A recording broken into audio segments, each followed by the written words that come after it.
तिलकेश्वर नाथ की महिमा दिया सियारिया प्याजे गाय कथा कहूँ तिलकेश्वर नाथ की।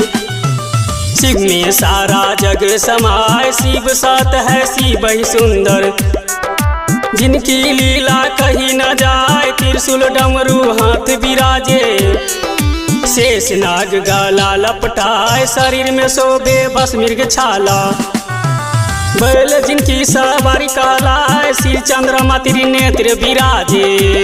तिलकेश्वर नाथ की महिमा दिया सियारिया प्याजे गाय कथा कहूँ तिलकेश्वर नाथ की।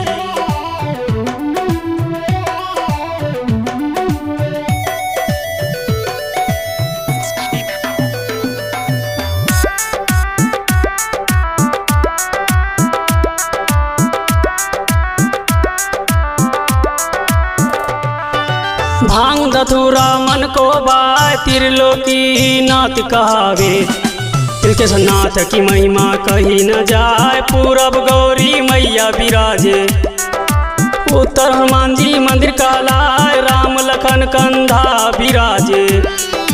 माघी मेला जब जब आवे बम बम बाग सब चिल्लाए साक्षात कमला मैया विराजे। माता की महिमा सब दिन गाय रोज नदी में स्नान करावे, भक्त सब दर्शन करने आए कमला मैया के दर्शन करके।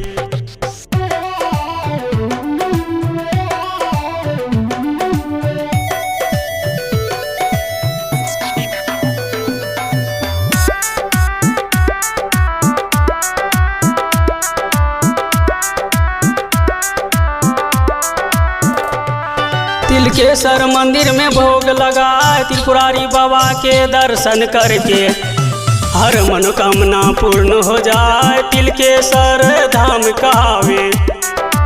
दूर दूर के भक्त सब आए शिव शंभु पर जल चढ़ा के, माँ कमला की महिमा गाय गौरी मैया दिल में विराजे। सोमवारी में जल चढ़ावे त्रिलोकीनाथ खुश हो जाए गंगा जल अर्पित करके, बम सब गजा में दम लगा तिलकेश्वर नाथ की महिमा गा के।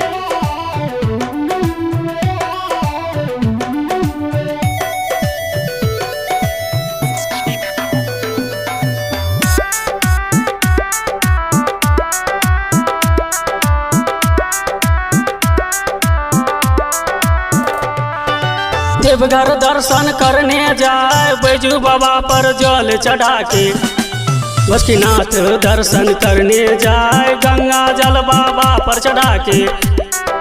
मानसी में गंगा नहाए गंगा जल लेके भक्त सब तिलकेश्वर नाथ को दर्शन करने आए गौरी मैया पर जल चढ़ा के। बम सब मिल के आरती गाय प्रसाद वितरण करके भक्त सब अपने अपने घर को जाए। कथा खत्म करो तिलकेश्वर नाथ की।